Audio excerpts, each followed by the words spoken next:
So this is 16.6, part 4. It's the last part of 16.6 for us. And the last thing for us to talk about is surface area. We're going to generate a formula in a little bit that should hopefully look very similar to what we've seen in BC. But to start, we're going to take a look at surface area regarding a patch, right? And how we can approximate that patch using a parallelogram. And that should hopefully help you to see where our formula is going to come from. Our first formula here that we're going to use. We're going to do the double integral, and we're going to take the cross product of r sub u crossed with r sub v. So using that area of the parallelogram as an approximation for the patch, how many, all of those patches put together, summing them all up, integrating, and that will allow us to find surface area. So as an example, I want to find the surface area of a sphere with radius a. So the parametric equations for this sphere with radius a comes from example 4, which we looked at in earlier videos. So we already talked about generating these 3 equations for our parametric representation. So hopefully this looks familiar to you. And we have our standard restrictions.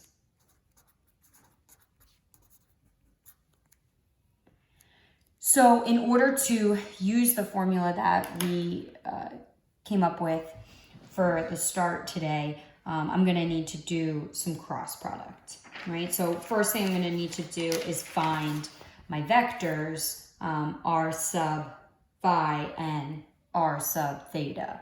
So I'm going to find those first. So for r sub phi, right, I'm going to take my 3 parametric equations. I'm going to take partial derivatives with respect to phi.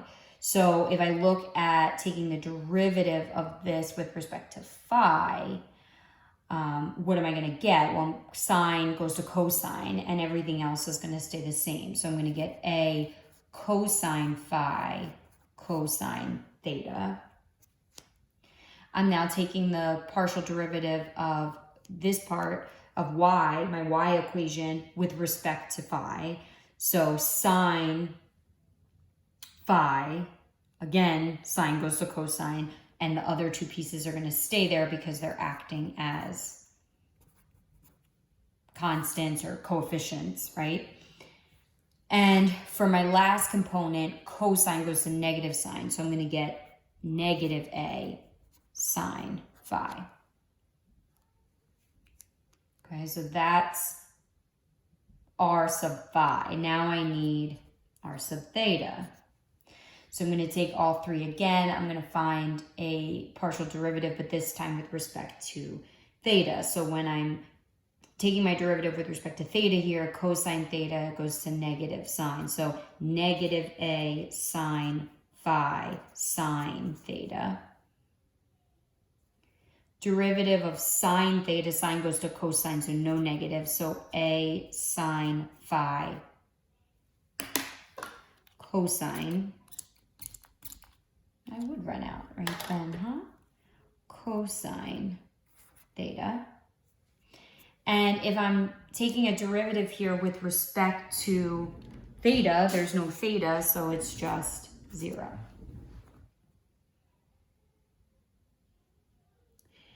So you guys can run through that cross product if you like. I'm not going to sit here and do each piece with you.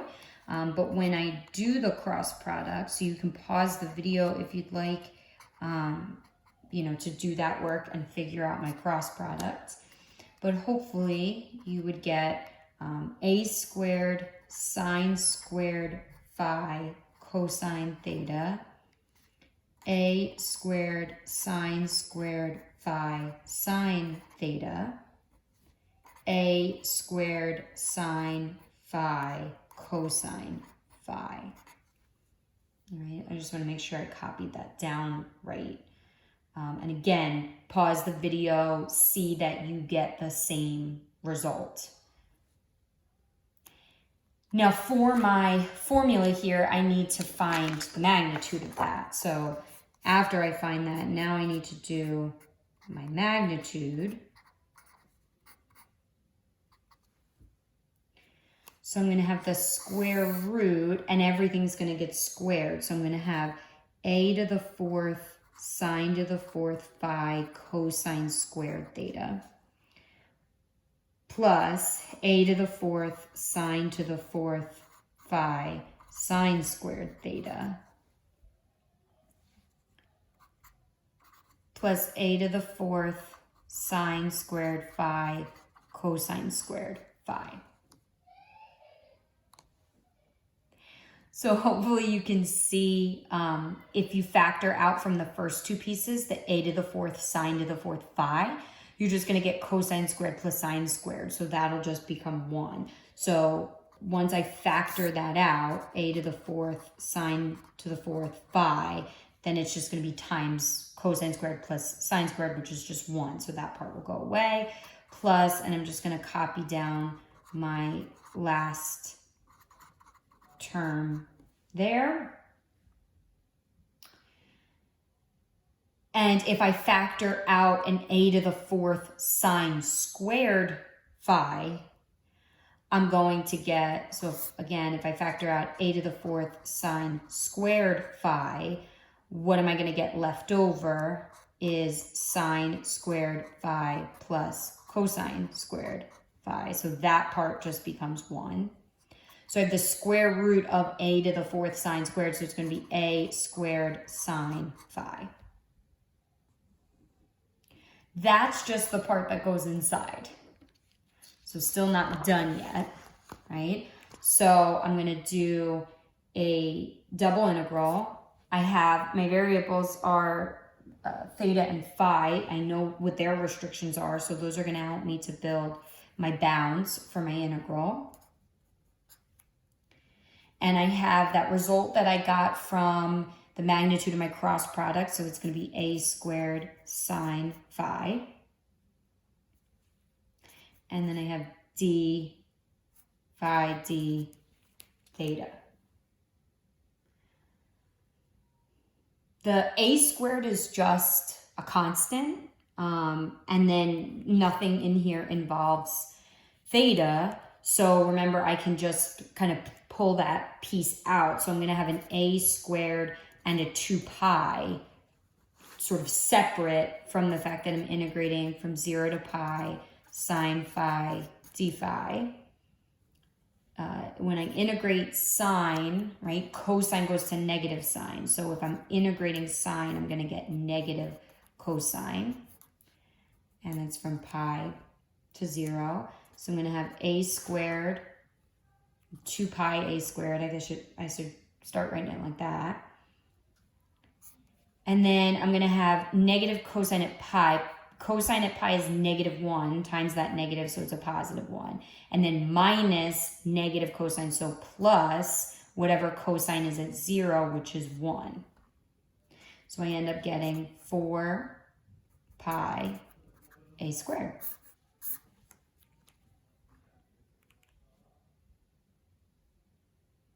So that's sort of specific to the problems that we looked at in probably 2 videos ago, right? Where we were we were finding a lot of parametric equations, parametric representations for our surfaces. We saw in example 4 that we had this parametric representation. And now we're finding the surface area of that surface. But then what about the other examples we were looking at, which were, remember when we were given that function that involved x and y, we said, oh, well, if we want to do this parametric representation, all we have to do is have x be x, y be y, and z will just be whatever my function is. So now we want to generate a formula for surface area for those types of problems. So again, we have our setup of our parametric representation, and now I just want to find r sub x and r sub y. Remember, those are my partials with respect to each variable. So my partial of x, but this is all with respect to x, so that would just be 1. My partial of y, but with respect to x, so that would be 0. This function is very general, so whatever it is, I'm finding the partial with respect to x. And I'm going to see something very similar with y. So partial of my first function with respect to y will be 0. Partial of my second component there with respect to y will be 1. And this is very general, but whatever my partial is of f with respect to y. And I'm going to do the cross product of those two. Again, if you want to pause the video and do the cross product yourself, you should end up with negative del f del x, negative del f del y, and 1. So again, pause that, make sure it's a good practice for cross products. And then I want to do the magnitude of that cross product. So the same thing we were doing before, but we're doing this now for this general function so that we don't have to sit there and do cross product every time. Because hopefully you'll see, and you probably, when you saw surface area at the beginning of the video, my hope was maybe that you almost were starting to think about this formula ahead of time. Because what is this going to look like? It's going to be del f del x squared plus del f del y squared plus 1, all under the radical. And that should look, it should remind you and look very much like what we did in BC. Obviously not partials, right? But it should somewhat resemble with that plus 1, right? So hopefully you can kind of think back and take a look. But in general, our surface area formula is going to be that double integral. And then, you know, the book writes it with the 1 first. I don't, you know, and then they put the z's in here. It's all the same, whether it says z or f, it's all relative. And they put the 1 first. I don't know if they do that because they don't want you to forget it. I think that might be good practice. I kind of like that as a plan. I don't know if that's the reason, but I like writing that 1 first because I don't want to forget it, that's for sure.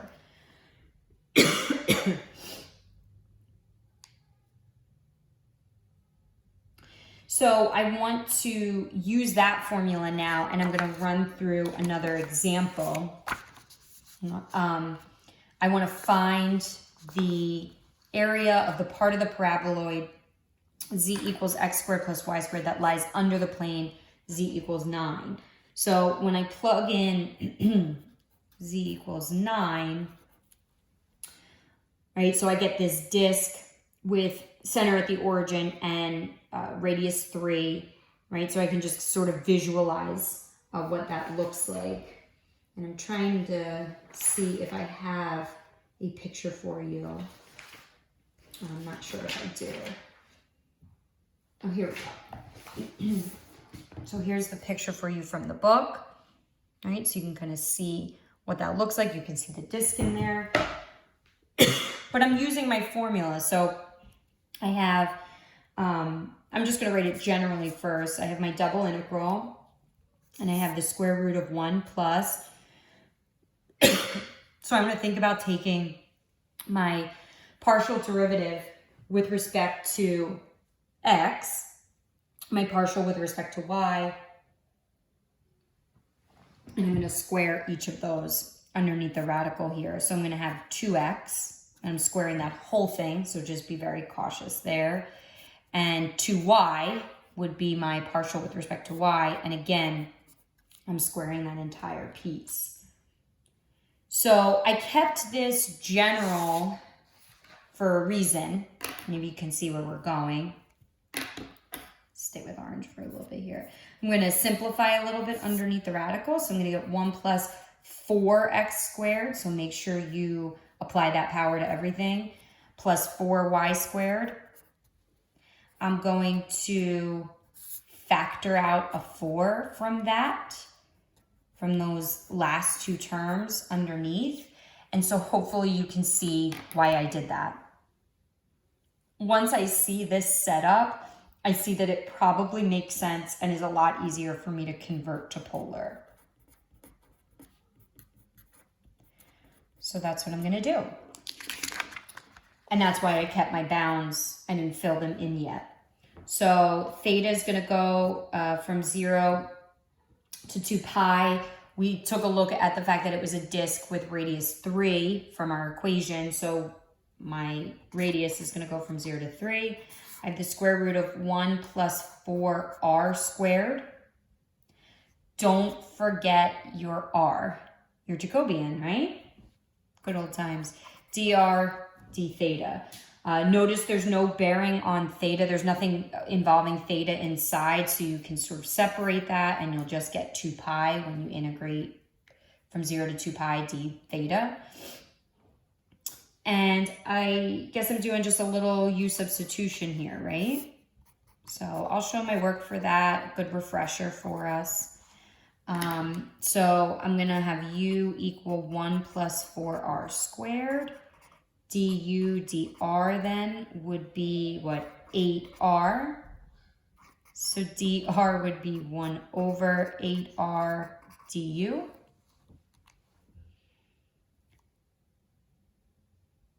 So the r's then are going to cancel. I'm going to have a 1/8 out in front. Right? So I'm going to have,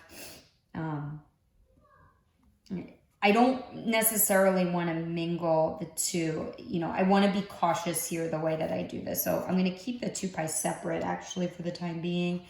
And I'm going to put my 1/8 out in front. Again, the r's are going to cancel. I'm going to leave my bounds bare because if I put the 0 to 3, that doesn't really make sense because I'm going to have a u in here. So it's u to the 1/2 du. So I have 2 pi.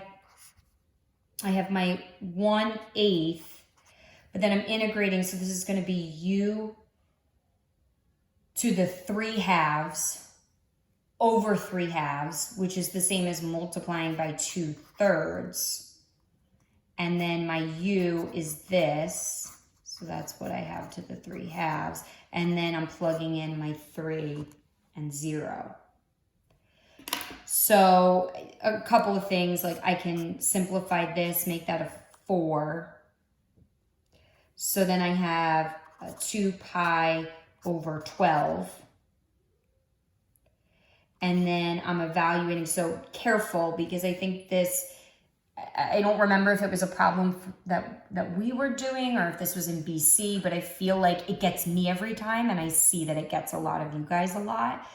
Don't assume like because you have a full expression here that you're raising to the 3/2, make sure you're actually sitting there and plugging it in. Because if you're not, you're like making us, oh, 0 is just 0. No, it's not because the whole thing doesn't have an r in it. So when I plug in 3 here, so that's 3 squared is 9 times 4 is 36 plus 1 is 37. So I have 37 to the 3/2 minus when I plug in 0, I don't get 0. I get 1 to the 3/2, which is 1.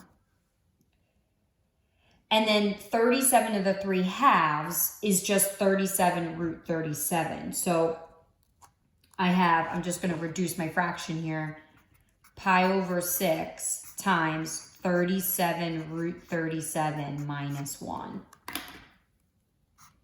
So it's not super pretty, but it works.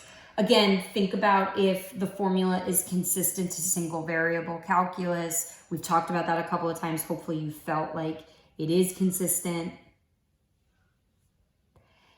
And then I even had another example taking x and then f of x cosine theta, f of x sine theta. You can go through that, but that's just, you know, just another way to practice sort of those steps of finding your cross product and then finding the magnitude and seeing how it shakes out.